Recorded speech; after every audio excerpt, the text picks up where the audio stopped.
Good evening and welcome to the third meeting of the school year so far, of the academic year. And in anticipation of that, I want to thank you and welcome you here. My name is Joe Barry. I'm the Vice President. The President of the Board of Trustees is on Zoom, as well as one of the other trustees Tara Kavanaugh is also on virtual, in addition to the members of the board who are present here today. Excuse me. We'd like to begin with the Pledge of Allegiance, and Trustee Debbie DeLillo is going to lead us.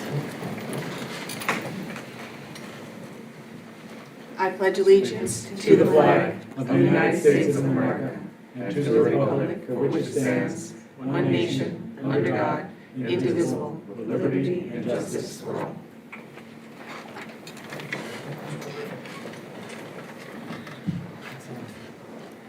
So, also want to make sure everybody's aware of the emergency exit locations in the event of an emergency. You can leave through the rear of this building behind you, in front of us, as well as to your left and on my right in terms of the egress from the building as well. Also wanted to recognize that this is a hate-free and bully-free school district. So we're going to begin with the business on the board consent agenda and item C1 through C4. Thank you, Vice President Barry. The administration recommends the approval of board consent items reflected in Schedule C1 through C4. Do I have a yes, Cheryl? So moved. Do I have a second? Ann? Any discussion? I have one question, a few questions I'd like to ask of the treasurer's report, please. Go ahead. Hi there, Ms. McGee. How are you? Good, how are you? Just a few questions on this is the June report, so this is the end of our fiscal year? Yes. Okay. So would you mind just standing at the podium for a moment so I could see you from behind it? Vertically challenged. I know, we both are. Yes. We did meet today, Ms. McGee and myself, and I just wanted to go over some of the questions that I did ask her because this is the end of our fiscal year. This is the unaudited report as we discussed, correct? Yes. Okay. So this is not final. You explained to me this is not final. This'll change, this Right, report. because we're getting audited this week, actually. Okay. Mm-hmm. So one of the items that I did notice is that, and I think we said it was on page 27, the handwritten 27. Yes, handwritten 27, yeah. And that's where the voters approved us to use the capital projects reserve money, the $937,000. Oh, yes, so that's on page, handwritten page 28. And Handwritten so, page 28. yes, sorry.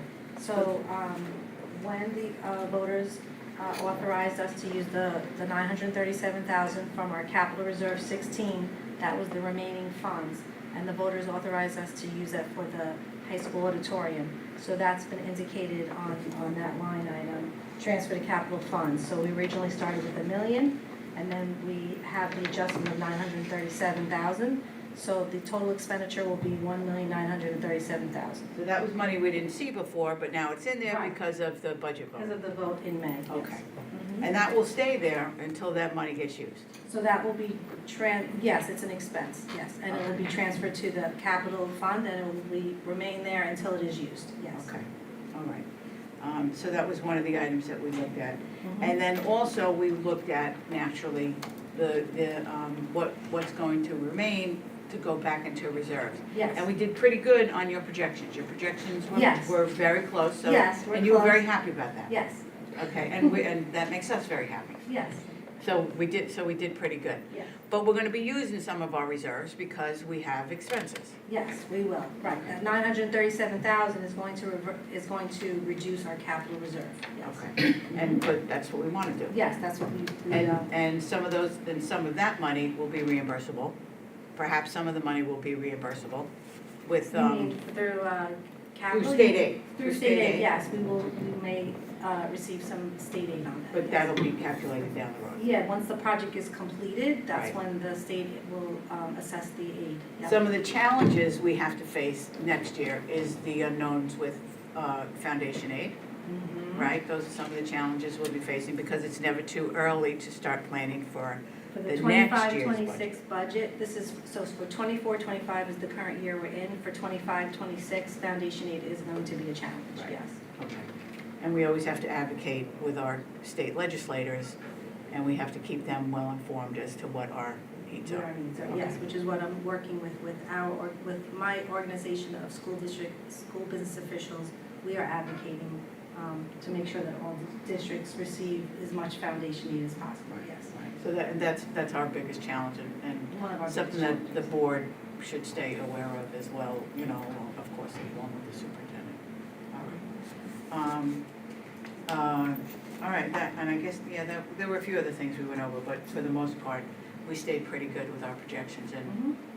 you and your team should be congratulated for a job well done. Thank you. All Yeah, right. the audit's going pretty well so far. They'll be finishing their on-site work by the end of this week. And then, so in a couple of weeks, we'll be able to give even more, updated financials. And so we won't see this particular report again, Right. but we'll see it in another fashion when we get the audit. Right.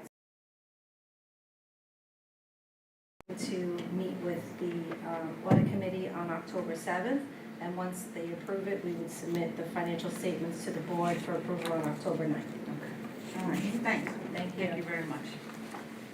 Any other items for discussion? That was all I had. Thank you very much, Mr. Chair. All right, then we'd like, does there somebody have a question? Oh, okay. So we'd like to take a vote on that. All in favor, please indicate with the, and also the, to approve, so it unanimously carries.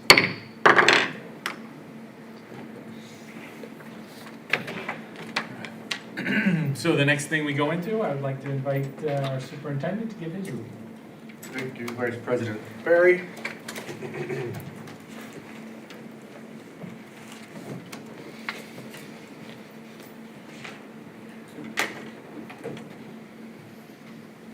All right, good evening. So this may be our third meeting of the Scholastic school year, but it was the first official day of the school year for our staff who returned today for Superintendent's Conference Day, which I'll talk about in a second. But first, some Southern Country happenings. On Tuesday, we had our building walkthroughs. I want to thank Trustee Felice, Trustee Barry, Trustee DeLillo, and Trustee Hayes for joining us as we toured our buildings to talk about some of the work that has gone on in the summer, some of the things that will be in a wish list for future undertakings. But I do want to commend our custodial and maintenance crews for the amazing work they did all summer long. A lot of us are off during the summer, but those individuals are working quite hard to prep our schools for today's opening for staff, but certainly for Tuesday's opening for students. So I want to commend them all.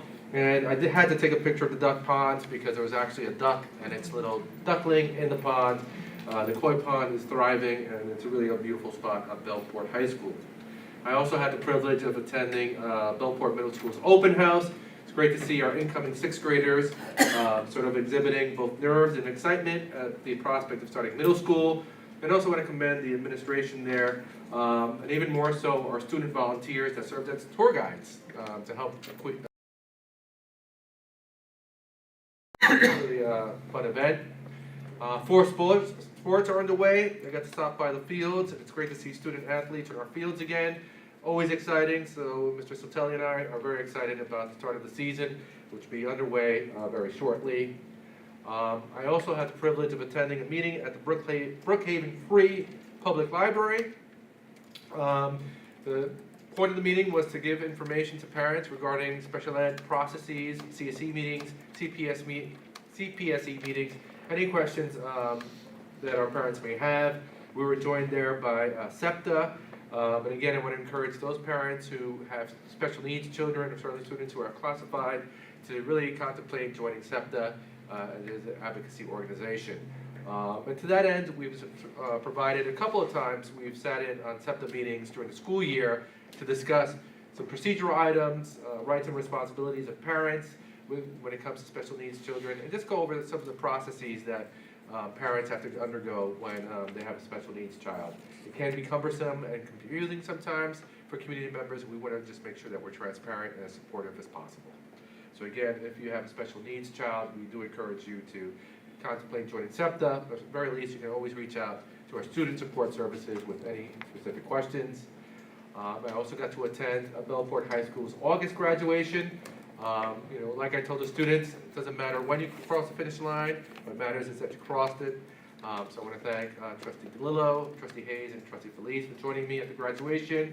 I want to commend all those students that stayed the course and graduated or earned the credentials for their high school diploma this past week. Quick update, our preschool continues to be full with 90 students in our day program, 15 students in the morning, and 7 students in the afternoon program. I'll keep the board updated if those numbers change. Big highlight for some of our STEM students or science students this summer for the second year in a row. Our 2024 grad, August Hysantopoulos, completed the Brookhaven National Laboratory Summer Research Program. Second year that August participated in it. And basically, the program allows the top STEM students in the whole tri-state area to work on actual scientific research that's currently happening at Brookhaven National Laboratory. In the program, August worked collaboratively with staff scientists at Brookhaven National Labs and a student from Riverhead High School. The project was entitled Parts of a Free Space Link and Other Quantum Networking Adventures. And I'm not going to pretend to understand what that means. But August's next major step is to major in physics at Rochester Institute of Technology. So we want to wish him well, and I'm sure he's going to be up to great things in the future. This summer, also through a special program through our renewable energy companies, these rising Bellport High School seniors, Marcus Ariaza, Janet Majid, and Nicole Alvarado Diaz participated in Stony Brook University's Taste of the Trade STEM program. This was a 7-week program where select students from local high schools learned about the field of renewable energy. These students spent time at Brookhaven National Laboratory, coincidentally, learning about various ways that renewable energy is generated. They also spent time at Stony Brook University to learn about how renewable energy projects on Long Island are being designed and the impact on the local communities. And time at Suffolk Community College to learn about the manufacture, operation, and maintenance of renewable energy sites. Students also visited Long Island businesses that are part of the renewable energy industry and participated in networking events where they were meeting with representatives from local energy industries.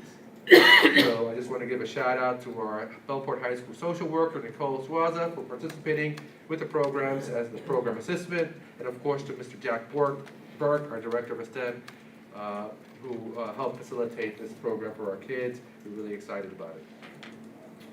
We also had our 3 days of new teacher orientation. This is a photograph of our teachers attending their new teacher bus tour, where they get to ride on a bus through our community to get familiar with the South Country community. I want to give a shout out to the BTA for hosting the bus tour, and really a shout out to all of the administrators and teachers that participated in the new teacher orientation. It really was a great 3 days of learning and bonding, and the energy that these teachers are bringing to the district is pretty fantastic. So I'm excited to see them do their thing once school starts on Tuesday.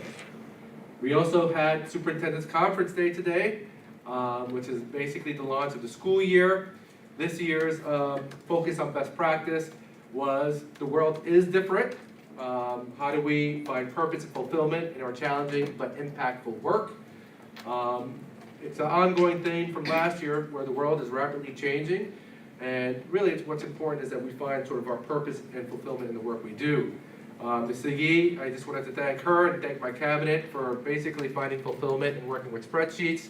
But really, Ms. Segui has the monumental task of managing a $143 million budget, keeping our taxpayers in her mind, and also safeguarding the district so that any decisions we make financially are sustainable and that we're good and we're financially sound. I also want to say that one of the most impactful things Ms. Segui told me while we were working late one night was that she didn't mind working hard because she's not working hard to make a rich CEO richer. the harder she works, the better our kids do. And so basically, that's her mindset, so I'm glad to have her on my cabinet and part of our team. Mr. Huntsman, I want to welcome him again to our district. He spoke to individual and collective fulfillment and teacher efficacy. Really, it's finding the purpose in what you do for your, to meet your individual needs, but also how collectively, if we're all on board and have a kind of a team mentality and really believe that we can affect change, the power just in having that mindset. So I appreciate his statements today and what he's done thus far for our district, and just systemizing our sort of resources and really bringing the resources part to human resources.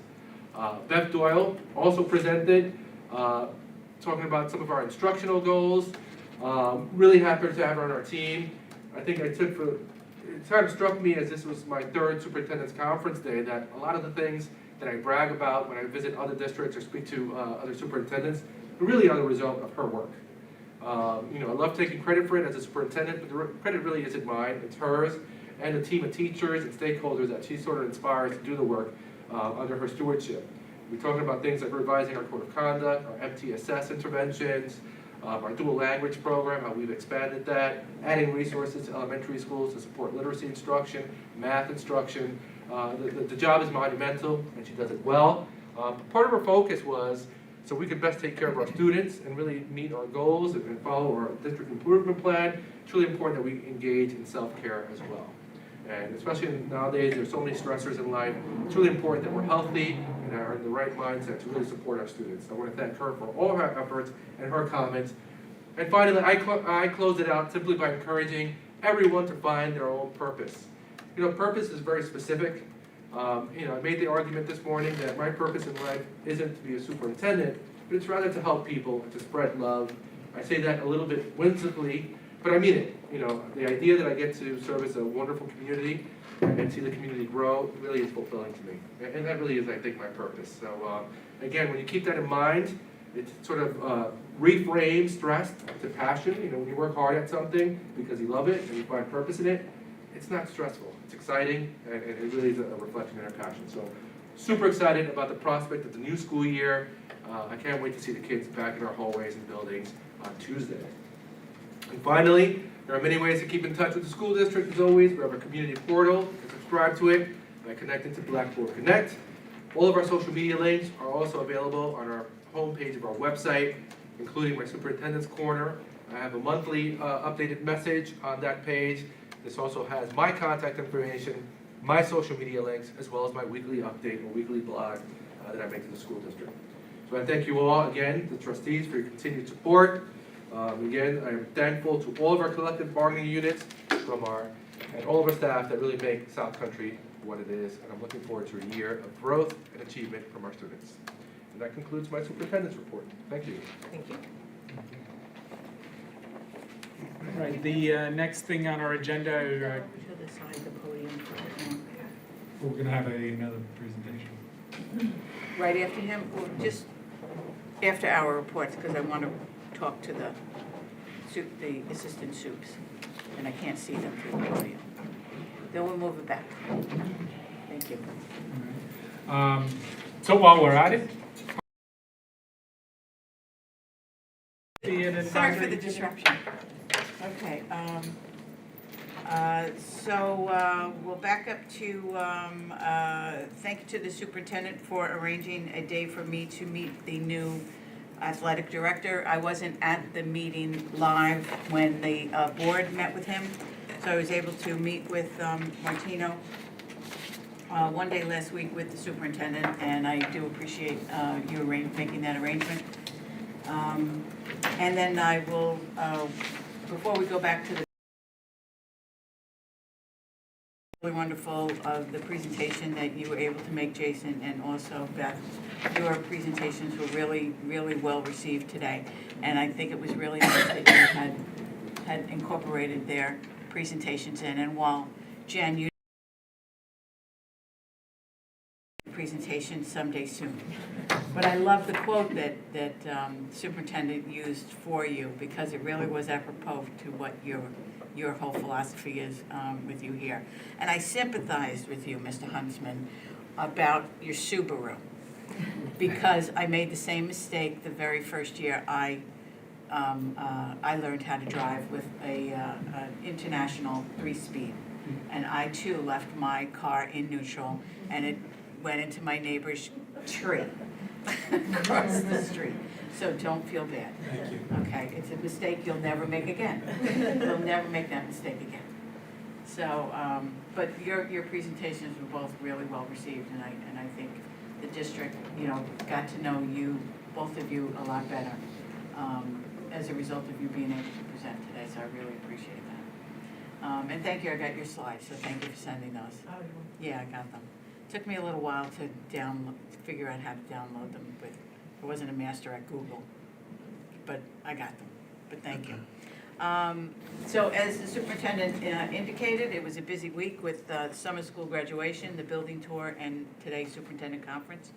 But the building tour, I have to say, I'm sorry Mr. Piero isn't here today, but it was a noticeable difference this year's building tour. I'm curious to see how Anne reacted to the building tours this year as previous years that you were on. It was really a marked improvement. I say it every year that the building tours, that they really sparkle because our crew is just that good. But this year there was a really noticeable difference. And I know, Jen, you supervise the crew. They really did a remarkable job. And they have to do it in really such a short amount of time. And they get the buildings looking as well as they do. So please share my appreciation, and I'm sure the board shares that appreciation as well. But they really did a remarkable job this year, and they should be commended for what they did, and certainly Mr. Piero as well. They did a really remarkable job. Thank you. All right. And I think that's all we have. Raphael? Thank you. Ann? Okay. It was very uplifting to go to the graduation at the high school and to see the latest group of alumni walk out of that auditorium having the walkthrough. I agree with Cheryl. The last 2 years, I've seen a lot of improvement about the attention to detail and the things. Was the superintendent's giving us the list of the status of various capital projects and showing how we've got just about everything up at the state for. So any of the, I'm going to use quotes on delays, it's because the state is not processing these requests for approvals in an expedited fashion. I was also impressed, not just to see the work of all the custodial staff and the maintenance crew and everybody, but also to hear them express how they're mindful of the teachers' needs to get into the classrooms, and they expressed their concern for the benefit of the children. And so it's like they're not just isolated in keeping our buildings in tip-top shape. They're part of the entire system that's designed to provide educational services to our students. And again, this morning I thought it was very good, and the talks that the superintendent and the assistant superintendents gave. I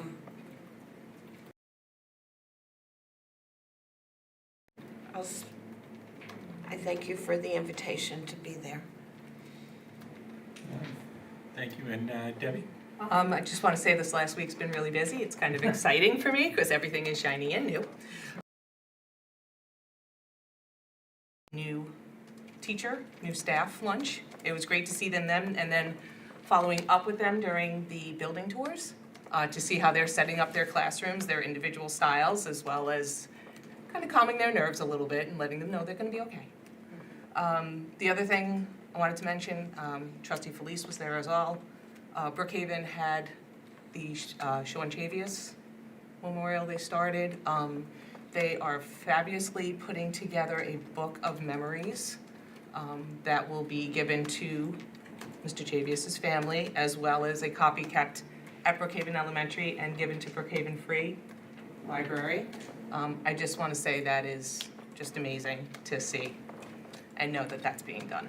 So, thank you. Excuse me, Mr. Chair. I just have one more thing. When we were speaking about the delays up in Albany, we have an opportunity to name a member of our board as a advocacy liaison with the New York State School Board Association. I served in that capacity for 4 years, but I asked to step away from it this year. We haven't named anybody yet, so I would appeal to the chair and to the president and the vice president to reconsider naming somebody to that. No one's been named yet. So if the two of you could reconsider naming somebody, it would help with our advocacy in, maybe getting legislation and certainly getting the state to move in directions that we need them to move in legislatively, okay? The annual meeting is coming up for October 10th, I believe it is. Yeah, the annual business meeting is October 10th. So if we want to stay active in that, we should consider, okay? Thank you. Thank you. Tara, is there anything you wanted to share? No. Okay, and Chris? Chris, do you have anything? Nothing from me. Thank you. Terrific. Just to echo everything that somebody said is true, but the thing that excites me about the beginning of a school year is just the enthusiasm everybody brings and the pride that was shown, particularly at the building tour of the facilities. I think we've gotten heard in the past that our facilities are, and they are something that I believe needs to be addressed in the long run and in the short run. But it was great to see so many things being undertaken, and I hope that leads into pride for our entire organization, but also for the students as they come back next week. All right, we have no. Yep. Okay. So we're going to move past public commentary, and we now have a special presentation. Sure. Which one did you read? Yeah, before I just want to, a quick mention about capital reserve projects. Thank you, Trustee Hayes, for bringing it up. One of our biggest frustrations is, the community has shown so much faith in us in approving these capital reserve votes. And our frustration is that there is like an 18-month lag time in getting these projects approved. So, I want to emphasize that we submit the projects in a timely fashion, and unfortunately, we're at sort of we have to wait for the state to give those approvals. We do have some start dates that hopefully will start happening soon. There's certainly things that we want to happen like tomorrow, when those are crits, or cameras. But all those projects, like Trustee Hayes mentioned, have been submitted to the state. We're just waiting for that final approval so we can get started. And again, to Trustee Barry's point, our facilities need work. They do. And what we've been doing over the last couple of years is chipping away at it. A couple of things we did was we had 2 capital reserve votes. That's going to help. Certainly adding the transfer to capital line in our budget was really sort of a smart move for us because it allows us to sort of do little projects. And again, in the scope of schools, $1 million transfer to capital line seems like a lot, but in terms of schools, it's really not a lot. And when you think about an auditorium renovation, if you did a whole renovation, we're talking somewhere in the area of over $2 million. And luckily, structurally, the auditorium sound, but the seats and the lighting and the sound systems really need improvement. So I want to thank the community and the board for your support in those endeavors, and I really want to continue our discussions about how best we can sort of address our facilities needs so that we can feel that sense of pride. Talking about pride, we're going to talk about rank and awards. I want to introduce Ms. Jenna Restivo. She is our Director of Guidance. And actually, we'll introduce Beth Doyle to come up to introduce Jenna Restivo. We'll have a double introduction for you. You'll really get to know me by the end. Yeah, but just to give some context, one of the things that has happened in schools, pretty much across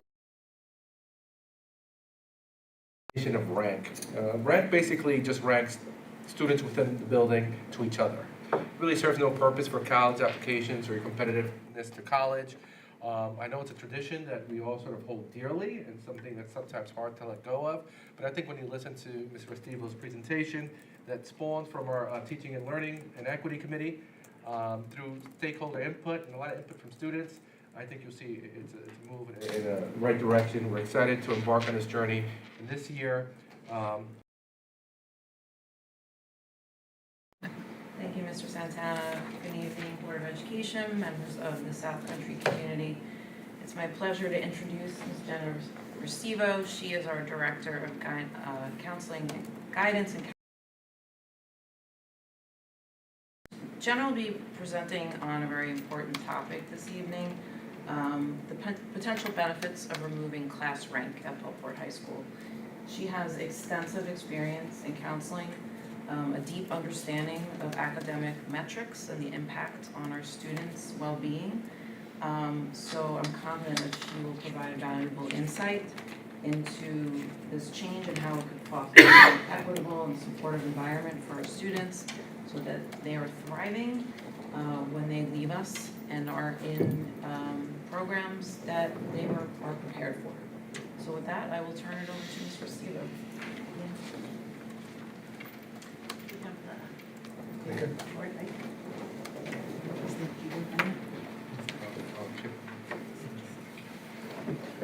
thank you.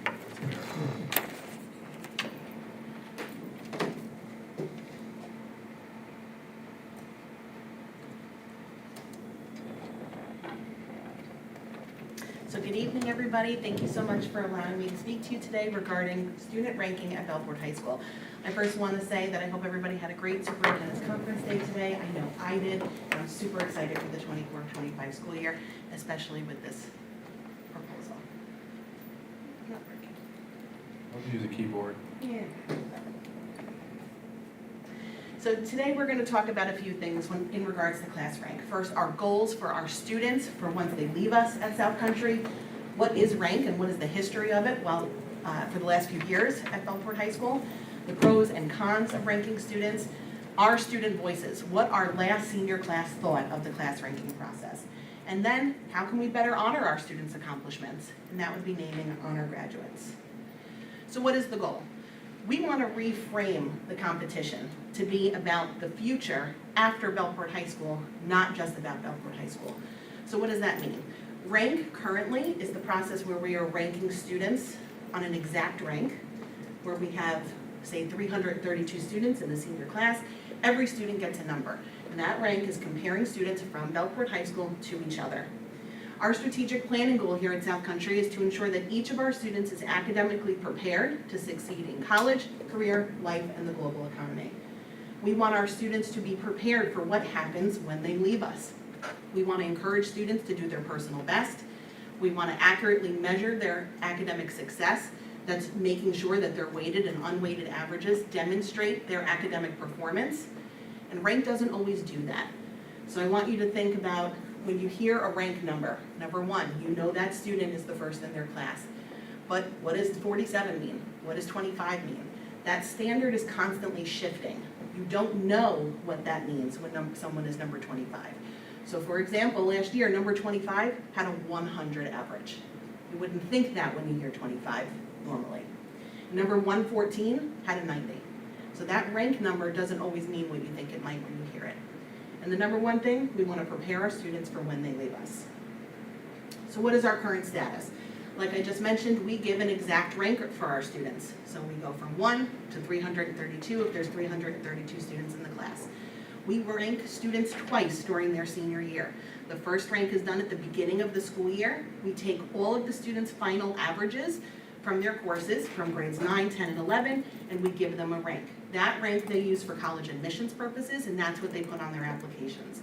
We then rank students again at the end of what we refer to as the 7th semester in high school. So that is mid-year through senior year. We take their senior year courses for first and second quarter, we put it into that rank, and that is the rank we use for graduation. That's when we determine our valedictorian, our salutatorian, and the rest of the top 10 and our seniors. The only students who are not in a rank would be students who were not in the initial cohort. So that means students who may be choosing to graduate early, students who may be graduating later than their initial cohort, or students in our alternately assessed program who are not ranked. Other than that, everyone receives one. How is class rank used? It is put on a student's transcript, and we submit that transcript to colleges. A student's transcript, when we send it to a school, has their weighted and unweighted averages, as well as their class rank, and a listing of every course they've ever taken for high school credit. That can include classes from 8th grade if it was an accelerated course. So things like algebra, biology, and sometimes world language, Spanish, Italian, and French 1 would be from Belport Middle School. That class rank, again, is at the conclusion of 7th semester for our valedictorian for graduation purposes, and it can also be expressed on any counselor feedback forms, college applications, and anywhere else they may ask for it. So you might be saying to yourself, well, so what? What's wrong with rank? You know, we've done it forever, many schools do it. So you really want to look at what are the pros and cons. Well, what is the pro of ranking students? Well, it provides us insight on our total performance of our students here at Belport High School. You know, we are able to look at how our student body is doing overall and what their ranking numbers look like. It also allows colleges to compare Belport students to Belport students, so they will know who had a higher GPA. It also gives students notice of where they fall in their class. But what are some cons? Rank truly only promotes a few students at the top, specifically the top 10. As I mentioned a few moments ago, we had 25 students in last year's senior class had over 100 average, 100. That's perfection. And when we were advertising, when we were celebrating our students, we were celebrating typically the top 10. We had 25 students reach that number of 100. So by expanding that, we could celebrate more students and their achievements. Students are often reporting to us that rank promotes unhealthy anxiety related to competition amongst their peers. It emphasizes competition only within Belport High School, and in a few moments I'll talk about why we need to re-change that competition. Ranking can be a detriment to students with getting into college. Again, we don't necessarily think 114, oh, well, all right, they did okay, but in fact, that student had a 90.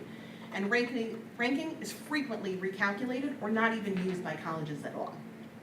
For the common application is the most common application colleges use, hence the name. Over 1,000 colleges take that application, and it says, does your school rank, yes or no?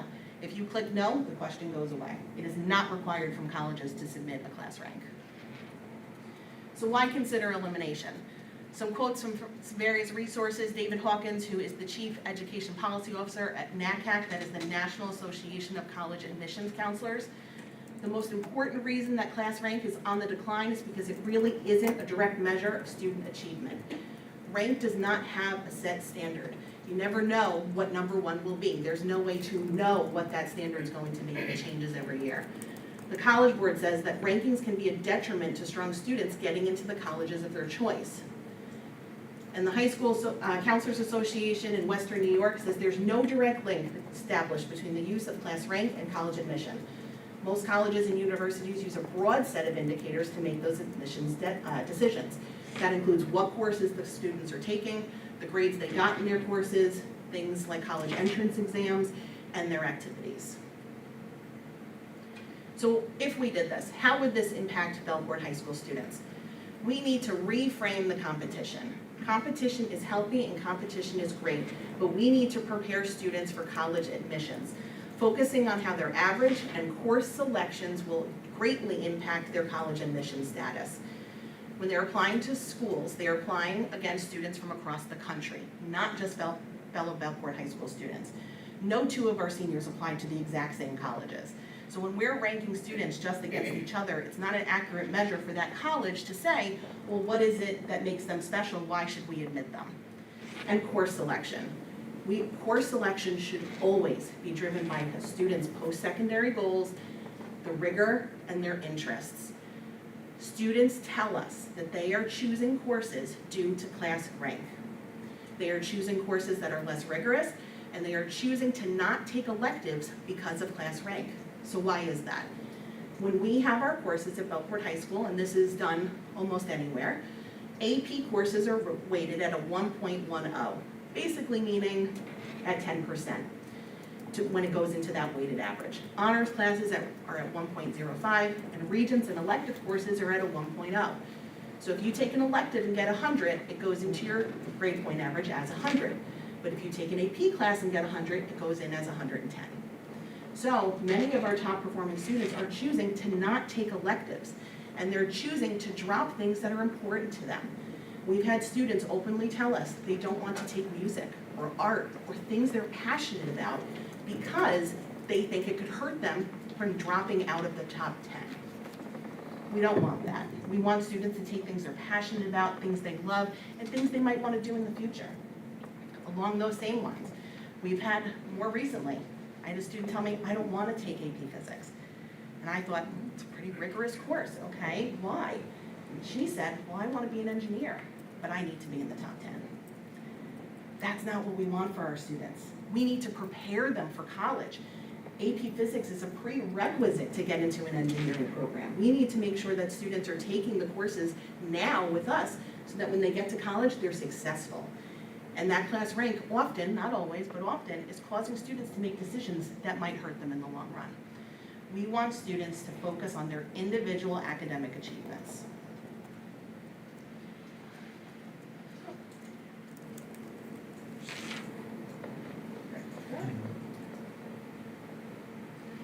So, frequently asked questions. We get these questions a lot. Well, how will college review our student if you don't have a rank? As I stated before, almost no college, if any, requires a rank. They would see their application. When colleges look at students, they look at a holistic approach. They look at the types of courses they took. They look at the grades they got in those courses. They look at their extracurricular activities. Some still use measures like the SAT and the ACT, but very few, if any, colleges actually want to see a rank. How do students apply to scholarships if they're within a certain rank? Well, we are still able to produce that rank and tell a school or a scholarship. The most common one that comes to mind is that the SUNY STEM scholarship requires a student to be in the top 10 of the top percent of the class. We could easily tell that scholarship, yes, the student's in the top 10% of the class without actually having a class rank. So in no way would this hurt a student. So how does rank negatively affect most students? Besides the reasons we've already spoken about, we also want to talk about that standard that's always shifting. Number 2, our salutatorian in 2021 would have been 9th in 2024. There is no set way of knowing when I get to high school what I need to achieve to be in that top 10, to be number 1, to be number 2. And students that have lower GPAs are often feeling that they did not work hard enough, or they might be at a disadvantage. Number 4 here could be number 1 somewhere else. There is no set standard of what that is when you're talking internally. So from a student perspective, I'd like you to think about being number 11, being in the top 10 in the fall, but not in the spring.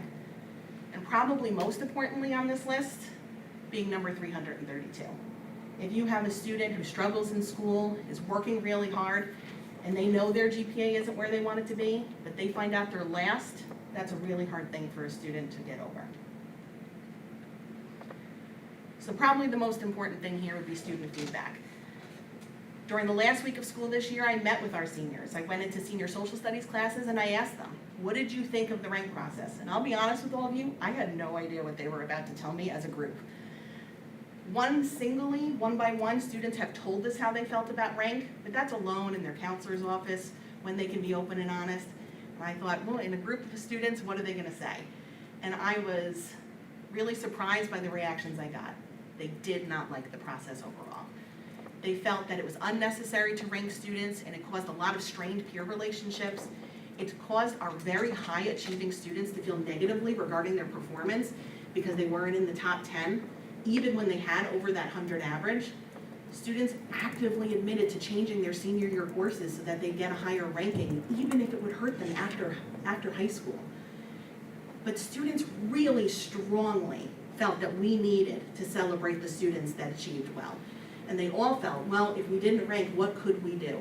Because if you have over 100, they unanimously said, we need to celebrate you. If you have over a 95, we have to celebrate you. And they all felt very strongly about that. So that's where we move forward.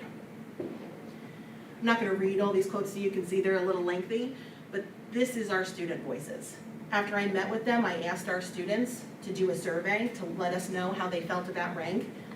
And overwhelmingly, I saw multiple responses similar to these. I didn't like it because it made it seem like other students are not seen or not included. It only celebrates the top 10 when many have almost the same grade as them and they were working just as hard.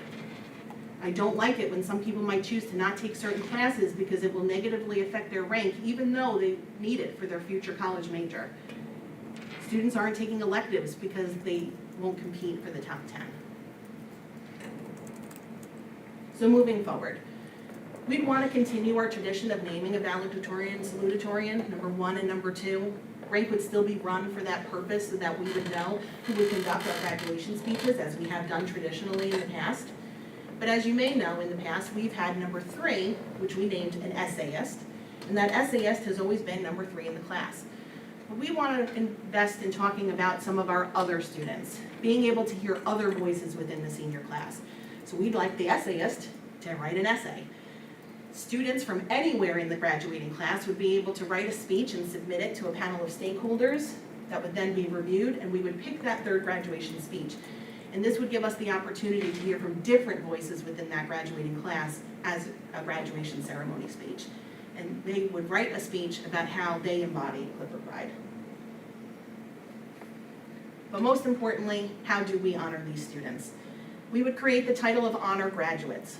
All students who earn a weighted average of a 95.000 to 99.999 will be given the designation of graduation with honors. All students who earn a weighted average of 100 or above will be given the designation of graduation with highest honors. These seniors would be honored at our Evening of Excellence event with special graduation regalia to signify this achievement. So instead of a top 10, we would have our honor graduates. We want to keep in mind that we had 25 students that reached over 100 last year, and we should be really honoring that amazing achievement. We would continue to run GPAs the way we do now in the fall for college admissions and again in the spring for graduation purposes. But when would we do this? We recognize that the seniors right now, they are expecting to get a rank, and so are the other students that are currently at Belport High School. So we want to roll this out with our freshman class so that they know the standard of what it takes to be an honor graduate from day 1 at Belport High School. I know I want to be a graduation with honors. I need a 95. I know I want graduation with highest honors. I need to get 100. So they know that standard and it won't change. So that's what they have something to work towards. This is a sample of how we would announce that. So this is, well, let me zoom out. I'm just going to show you the first page then. This is a way to announce to students what our honor graduates would look like. They would know that 95 or that 100, the valedictorian, salutatorian, the essayist. This pamphlet also involves showing all of the graduation cords that we started last year for graduation, so they would know, oh, if I join these clubs or this sport, I'd be able to get special regalia at graduation. And on the last page, it details all of our honors courses, all of our AP courses, all of our college level courses, and our BOCES programs for those students who want to explore their career education. So that students know on day 1 of entering Belport High School, these are all the opportunities we have here. We have so many electives, so many classes that provide opportunities to prepare students for the future, and we want them to take advantage of that. And we want to be able to honor students in a great way for this amazing achievement. Every year since I've started, our GPAs have increased for these students, and we want to make sure we're recognizing all of them. Thank you, everybody. Very nice. Anyone have any questions on this or something? Can I make a comment? Or comment? Because I've had the benefit of hearing this presentation before at the Teaching and Learning Committee. And my takeaway from attending these meetings is seeing all the work that's done by our educators and the work that they're doing, getting the voice of everybody involved and getting the students involved. And this has been a work in progress over the last couple of years. And I've really seen a big difference. And when you're able to report out what the student reactions and opinions and feelings are, it really helps see why the recommendation is being made by this committee. Thanks, Mrs. I took that advice from teaching and learning. You know, when I made the presentation there, that's what I took away, and I said, you know, we need those student voices, and reframing it. You know, when we spoke about, we weren't sure what we wanted to call this new designation. This came from the students. They wanted those two different levels, and I'm excited to be able to bring that forward. Thank you. Anyone else? That was gonna be my question about, did it solely come from the committee itself? And, you know, with the input from the students. That's why these committees are so important and so beneficial for the Board of Education members to be a part of the, you know, the stakeholders, the students, along with, you know, the advisors, the input from guidance, the input from teachers, and the students to get their input. Because I never would have believed that when we started researching the gowns, that would have been that they were so passionate about the changing of the gowns. Yes. I didn't believe that was going to be such an issue that they wanted to see changed. And, but this was great work. And I know, you know, trust and, you know, at the guidance of Ms. Doyle. So, yeah, good work. So it would only begin with the freshmen. So it wouldn't be for the students this year. It would happen for, you know, beginning with the freshmen. Yeah, you know, and that actually was what we were thinking, and I spoke to the current seniors, well, last year's seniors about that as well, and they all felt that that would really be the right thing. Yeah. Because, you know, one of the students in the room said, you know, how would you feel if you were a junior, and then we just took that. And I understood that, and I said, absolutely, and, you know, so, you know, that really came from everybody saying, well, for me, it was the standard of, how do I know what I need to achieve? Because right now with rank, you don't know. You have no idea what the number is. This is clear. I need a 95, I need 100. And again, that came from the seniors of the two different levels of honoring. So I really think that if we tell the freshmen from day one, they know this is what I have to work towards.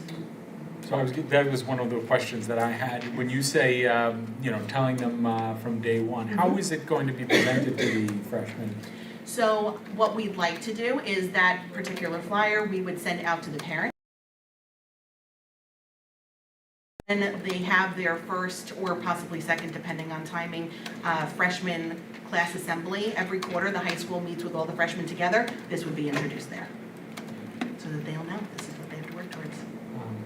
The other question I had was in regard to university advertisements and when you're starting to look at Yep. colleges and where you're looking to go. Yep. A lot of them publicize, you know, what the number of students they have from which quintile of students and Yep. things like that. How does this relate to that? So some schools have rank in various different areas. Some schools do exact rank like us, some do not at all. There are a handful of schools who move towards a decile or a quartile where they'll say you're in the top 10%, 20%. What I found with researching and talking to other schools, that also can have some negative effects for students because depending on how students did in a particular year is really where you end up in that quartile. So you could have a 95 one year and be in the top 10%, and you could have a 95 another year and be in the bottom 2/3. So really, since that shifts all the time, we would advertise this to the colleges so they knew what we're honoring. Every year, I create what's called the school profile, and it tells a college all about us. It gives a description of our district, who our students are, what programs we have, and this would be added to that so that they knew honors graduate designation, highest honors graduation, so they knew what our students would be called with us. Thank you. Any other questions? Tara or Chris, do you have any questions? Well, Not for me. Thank you. All right. And I just want to say, you know, I think that, I'm sorry, and again, we're moving towards really recognizing student achievement, you know, with the, you know, I know when we went to single color gowns, there was some sort of skepticism about, you know, no, we're not sort of honoring our honor students, but we're still honoring by giving the regalia, the cords. This is another mechanism, because when I hear that the student that's ranked 25th has a 100 average, that almost is like counterintuitive, because when I hear rank 25, you're like, oh, they must not be that great. Not knowing there's 332 students, So I think that's like kind of the purpose it serves. It's like, you should really be ESG. An SAS. I was ranked number 3 in my high school, and I didn't do a speech. But I was senior class president though, so I did. So you got to do a speech. Yes, but I think it's a great move, and I love the sort of thought put into it because rather than sort of give current seniors this information, the decisions they've made in the past and what courses they picked, it's nice to start it with the freshmen. So we won't see this until the class of 2028. But it's a nice way to slowly roll into it, not rush into it, to make sure we don't negatively impact, let it have an adverse effect or not the intended effect. Thank the team. Thank you. Thank you. So then we'll move on to item G on our agenda. And, Thank you very much. Would like, Thank you. Yes, would like the superintendent to, the administration recommends approval of curriculum items. would any member want to make a motion? Debbie? Second? Raphael? Any discussion on items G1 and 2? All right. Discussion. Chrissy? Tara?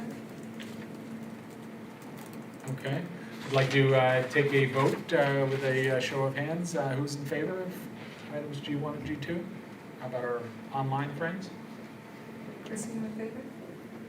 Yes. And it carries, and Tara as well. And it carries, so it carries unanimously. All right. The next, actually. Yeah, so the next set of Go ahead. recommendations, I ask the trustees to please listen carefully. Yes. The administration recommends approval of personnel changes reflected in schedules H1 through H6.18. You're going to do it in 3 separate motions, or 2 separate things? Okay. Would anyone like to, yes, nominate or propose, make a motion to propose? Yes. Second? Debbie? Okay. Any discussion on those? All in favor? About our online friends? It carries unanimously. Want to continue? All right, next, the administration recommends approval of personnel changes reflected in H6.20 through H9. All right, would someone like to make a motion? Debbie, anything? Second? Ann? Terrific. Any other discussion on these items? All in favor, please signify by raising your hand. Carries unanimously. Terrific. And what's that? Moving on to our business Business items. items. The administration recommends approval of business items reflected in schedules I1 through I10. All right, would somebody like to make a motion? Raphael? Seconded? Ann? Terrific. Any discussion? Terrific. If you're in favor, please raise your hand. Unanimous? Unanimous again? Terrific. And any, so we're moving on to public commentary. There are no cards, so we will move right along. And so the next item would just be any closing remarks by our board members. Let's, can we start with those online? Tara, would you have any remarks? None for Chris and Tara? No. Okay. Thank you. Debbie? Yeah, I'm good. Ann? I just wanted to make a little comment about today's session that was done for our educational staff. But I thought that the message that was presented by the superintendent and our assistant superintendents was also applicable to the board. And that message was, if we're all working toward the same goal and have the focus on the same important issues, we need to put aside individual interest and look at the purpose and fulfillment in the work we do, not as us as individuals. And I thought that was really telling for service on the board, because that's also the message that I got at the New York State School Board Association conference back in July. And in order to develop this team mentality, I think we do need to stay on the message of what we're doing. We look at what is our mission, what is our vision, and focus on that. You know, our purpose, my purpose is not to be a trustee. My purpose is to lend to the benefit of the district as best I can. Any positive benefit I can offer because of any abilities that I may have, and I would, and I find that that is true for everybody, that there's something positive in every one of us that can be applied to the whole, and we can all move forward together, and I look forward to seeing that develop. Thank you. Raphael? Okay. And Cheryl? I just, this being the first week of school technically for our staff and employees, want to wish them the best of luck for a successful school year, for our administrators, for them to have a successful year. I was really very uplifted, and to echo the comments that Trustee Hayes made. I too had takeaways from both Beth Doyle's presentation and the superintendent's presentation, and I asked for copies of their slides because of those takeaways. Because I too felt that many of what they had said in talking to the board as well. And I can't reemphasize enough that I do hope we find a date soon to have our retreat, because I know we've been having trouble getting a date together where we can all meet. But it is important that we find our purpose too for what we lend to the district. I was at another meeting unrelated to the school this week, and it was a grandparent. I have a lot of relationship with grandparents in the district, because those grandparents are, it's, the sandwich generation. They're taking their grandchildren to school and helping with their families. And so she came up to me and she said to me, "Are you going to run for the board again?" I said, "Well, I have 2 years left on my term. I'm not going anywhere, just yet." At all the events. And I said, "Well, I keep meeting people who have grandchildren, and so I can't leave because you keep having grandchildren. So I guess, I'll stick around a little while, but how many more grandchildren do you have?" So it was a joke that we made. And she's a snowbird, so I have to get her extra calendars because she needs to have the calendar in Florida for the events, because she comes back and forth when there's concerts, so she doesn't miss her grandchildren's concerts. But, it really is a community, event that everybody takes care of one another for the school district needs. And this particular family, they all have to help one another, and even though she snowbirds, she has to help her family, and it was just, I don't really know what the point is I'm trying to make. But it's, everybody is involved with the school district regardless of where their children are. Her children are long out of the district, but now her grandchildren are there. And, and she relates to me, and we related back and forth, but she was very excited about the school year, because now she has, a set of twins that just left preschool, and now they're going into Vern Kritz, and, everybody's excited for the new school year. I guess that's the whole point. Everybody's excited for the new school year, so I wish everybody in the district, all our support staff, best wishes for a successful school year. And you forget everybody who is, we always say, good luck to the teachers, but you forget all the support staff around the teachers that make everything work. And certainly guidance is a big piece of that. Because we talked about that, Jen and I, we talked about, who makes up the schedules and who does this and who does that.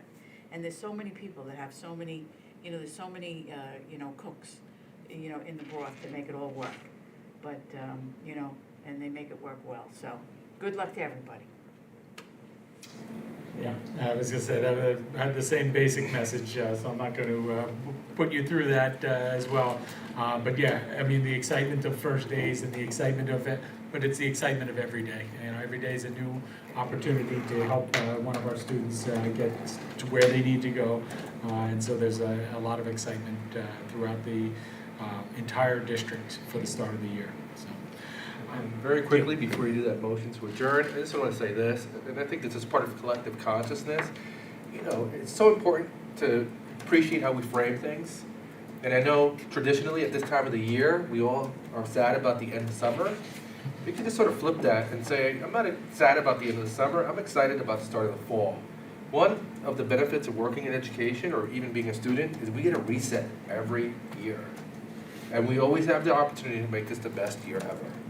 So to that, I want everybody to go for their high score, to make this the best year ever. We appreciate everybody's efforts, from all of our staff, has an impactful role in our school district, from our safety officers to clerical to custodial, I can't say it enough, and our parents and grandparents, and of course our trustees.